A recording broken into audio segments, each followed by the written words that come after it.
പ്രിയപ്പെട്ടവരെ, ഇന്ന് സ്വാതന്ത്ര്യദിനമാണ്. നിങ്ങൾക്കേവർക്കും എൻ്റെ ഹൃദയംഗമമായ സ്വാതന്ത്ര്യദിന ആശംസകൾ. ഇത്തവണത്തെ സ്വാതന്ത്ര്യദിനത്തിൻ്റെ ഒരു പ്രത്യേകത എന്ന് പറയുന്നത് ഇന്ത്യൻ പ്രധാനമന്ത്രി നരേന്ദ്രമോദി തുടർച്ചയായി 12ാമത്തെ വർഷം ചെങ്കോട്ടയിൽ നിന്ന് രാജ്യത്തെ അഭിസംബോധന ചെയ്യുന്നു എന്നുള്ളതാണ്. അദ്ദേഹം ഇന്ദിരാഗാന്ധിയെയും മറികടന്നിരിക്കുന്നു. ഇന്ദിരാഗാന്ധിക്ക് 11 കൊല്ലമേ ഇങ്ങനെ ചെയ്യാൻ സാധിച്ചു, 1966 തൊട്ട് 76 വരെ. ഇപ്പോൾ ഇദ്ദേഹത്തിന് മുമ്പിൽ ബാക്കിയുള്ളത് ജവഹർലാൽ നെഹ്റു മാത്രമാണ്. നെഹ്റു 1947 മുതൽക്ക് 63 വരെ ഇതുപോലെ ചെങ്കോട്ടയിൽ നിന്ന് പ്രസംഗിച്ചിട്ടുണ്ട്. അങ്ങനെ നരേന്ദ്രമോദി നെഹ്റുവിനോട് അടുത്തു വരുന്നു എന്ന് വേണമെങ്കിൽ നമുക്ക് പറയാം.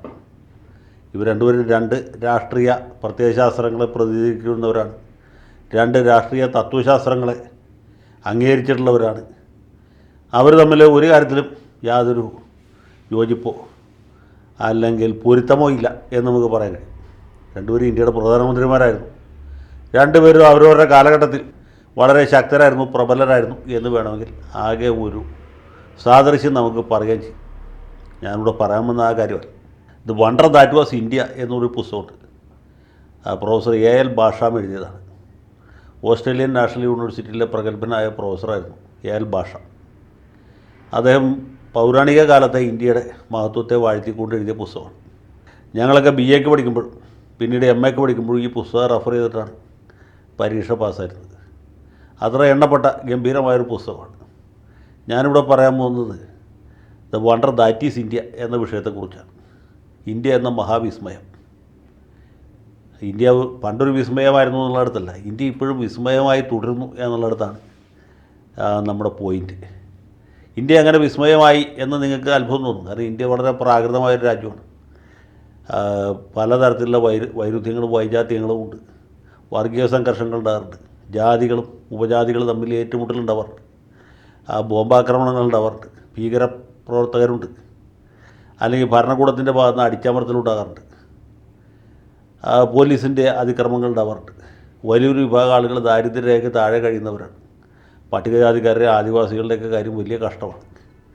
ഇങ്ങനെ പലവിധ പരാധീനതകളും പരിവട്ടങ്ങളും ഉണ്ടെങ്കിലും ഇന്ത്യ എങ്ങനെ ഒരു വിസ്മയമാകും എന്ന് ചോദിച്ചാൽ ഞാൻ പറയും 1947 സ്വാതന്ത്ര്യം കിട്ടിയതിന് ശേഷം ഇന്ത്യയിൽ നിന്ന് ഒരു ഭാഗവും വിട്ടുപോയിട്ടില്ല. ഇന്ത്യ പഴയ ഇന്ത്യയായിട്ട് തുടരുന്നു എന്ന് മാത്രമല്ല, നമ്മൾ സിക്കിമിനെ ഇന്ത്യയോട് കൂട്ടിച്ചേർക്കുകയും ചെയ്തു. അങ്ങനെ ഇന്ത്യയുടെ ഭൂവിസ്തൃതി കുറയുകയല്ല, കൂടുകയാണ് ചെയ്തത്. ഇന്ത്യയോടൊപ്പം സ്വാതന്ത്ര്യം കിട്ടിയ മറ്റ് പല ആഫ്രിക്കൻ ഏഷ്യൻ രാജ്യങ്ങളും ആഭ്യന്തര കലഹത്തിൽ അല്ലെങ്കിൽ കലാപത്തിൽപ്പെട്ട് ഛിന്ന ഭിന്നമായി. ഇപ്പം മതം എന്ന് പറഞ്ഞ വലിയൊരു ഘടകം ഉണ്ടായിട്ട് പോലും പാകിസ്ഥാന് 25 കൊല്ലം ഒറ്റ രാജ്യമായിട്ട് നിൽക്കാൻ പറ്റിയില്ല. പടിഞ്ഞാറൻ പാകിസ്ഥാനും കിഴക്കൻ പാകിസ്ഥാനും വേർപിരിക്കും. അതുപോലെ കമ്മ്യൂണിസം എന്ന് പറഞ്ഞാൽ അതിശക്തമായ ഒരു രാഷ്ട്രീയ പ്രമാണം ഉണ്ടായിട്ടും സോവിയറ്റ് യൂണിയന് 70 കൊല്ലം ഒരു രാഷ്ട്രമായിട്ട് തുടരാൻ കഴിഞ്ഞില്ല. അത് ഛിന്ന ഭിന്നമായി പോയി. അസർബൈജാനും അർമീനിയയും ബെലോറസും ബാൾട്ടിക് റിപ്പബ്ലിക്കുകളായ ലാത്വിയ, എസ്റ്റോണിയ, ലിത്വാനിയ എന്നിവയും കസാക്കിസ്ഥാനും ഉസ്ബെക്കിസ്ഥാനും എല്ലാം വേർപിരിഞ്ഞു പോയി. റഷ്യ ഒറ്റ രാജ്യമായിട്ട് നിൽക്കുന്നു. സോവിയറ്റ് യൂണിയൻ ഛിന്ന ഭിന്നമായി പോയി. കിഴക്കൻ യൂറോപ്പിലെ മറ്റ് രാജ്യങ്ങൾ, യുഗോസ്ലോവിയ എന്ന് പറഞ്ഞൊരു രാജ്യം 4ആയിട്ട് വേർതിരിഞ്ഞു. ചെക്ക് റിപ്പബ്ലിക്കും സ്ലോവാക്കിയയും 2ആയിട്ട് പിരിഞ്ഞു.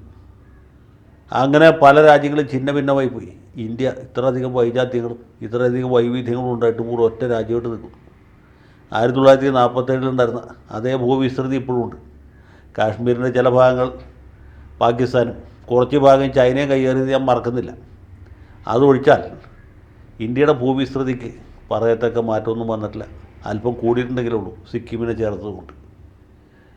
പിന്നെ ഒരു സംസ്ഥാനവും വേർപിരിഞ്ഞു പോയിട്ടില്ല. മറ്റൊരു കാര്യം, അതിനേക്കാൾ പ്രധാനം, ഇന്ത്യ ഇപ്പോഴും ഒരു ജനാധിപത്യ രാജ്യമായിട്ട് നിലനിൽക്കുന്നു എന്നുള്ളതാണ്. ഞാൻ നേരത്തെ സൂചിപ്പിച്ച ഈ ആഫ്രോ ഏഷ്യൻ രാജ്യങ്ങളിലൊക്കെ എത്രയോ തവണ പട്ടാള വിപ്ലവം അരങ്ങേറി.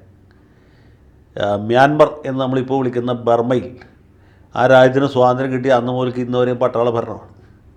ഒരിക്കലും ജനാധിപത്യ സംവിധാനം അവിടെ നിലയുറപ്പിച്ചിട്ടില്ല.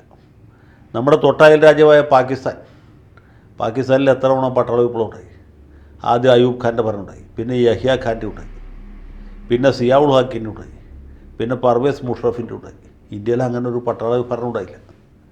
ഇവിടെ അടിയന്തരാവസ്ഥയുടെ ചെറിയ ഒരു അന്തരാള ഘട്ടമുണ്ടായി എന്നുള്ള ഒഴിച്ചാൽ ഇന്ത്യ ഇപ്പോഴും ജനാധിപത്യ രാജ്യമായിട്ട് നിൽക്കും. എഴുതപ്പെട്ട ഭരണഘടനയുണ്ട്, ഹൈക്കോടതികളുണ്ട്, സുപ്രീം കോടതിയുണ്ട്, തെരഞ്ഞെടുപ്പ് കമ്മീഷനുണ്ട്. ഇതിനൊക്കെ പല പരിമിതികളും പരാധീനതകളും പോരായ്മകളൊക്കെ ഉണ്ടാവും. എന്നാലും ഇതൊക്കെ ഇപ്പോഴും നിലനിൽക്കുന്നു എന്നുള്ളത് ചെറിയ കാര്യമല്ല. അപ്പോൾ ഇന്ത്യ പുരോഗതി നേടിയിട്ടുണ്ട്. നമ്മൾ ആഗ്രഹിച്ചെറിയുള്ള പുരോഗതി ഉണ്ടല്ലെന്നുള്ളൂ. 1947 ബ്രിട്ടീഷുകാർ ഇട്ടിട്ട് പോയ ഇന്ത്യയല്ല ഇപ്പോഴത്തെ ഇന്ത്യ. ഇന്ത്യ ക്രമാനുഗതമായി പുരോഗതി നേടിയിട്ടുണ്ട്. എന്ന് വെച്ചാൽ ചൈനയെ പോലെ അതിവേഗം ബഹുദൂരമുള്ള മുന്നേറ്റം ഉണ്ടായിട്ടില്ല. അത് സർവാധിപത്യത്തിൻ്റെ ചില ഗുണങ്ങൾ ചൈനയ്ക്ക് കിട്ടിയിട്ടുണ്ട്, നമുക്കത് കിട്ടിയിട്ടില്ല. നമ്മൾ ജനാധിപത്യ രാജ്യമായിട്ട് സ്വാഭാവികമായിട്ടും വികസനം അല്ലെങ്കിൽ പുരോഗതി അല്പം മന്ദഗതിയിലാണ് എന്ന് മാത്രമേ ഉള്ളൂ. അപ്പോൾ എങ്ങനെ പോയാലും നമുക്ക് ഈ ആഗസ്റ്റ് 15 പുറകോട്ട് നോക്കിയാൽ അഭിമാനിക്കാനുള്ള വകയുണ്ട് എന്നാണ് ഞാൻ വിചാരിക്കുന്നത്. എല്ലാ പ്രേക്ഷകർക്കും ഒരിക്കൽ കൂടി ഹൃദയംഗമമായ സ്വാതന്ത്ര്യദിന ആശംസകൾ.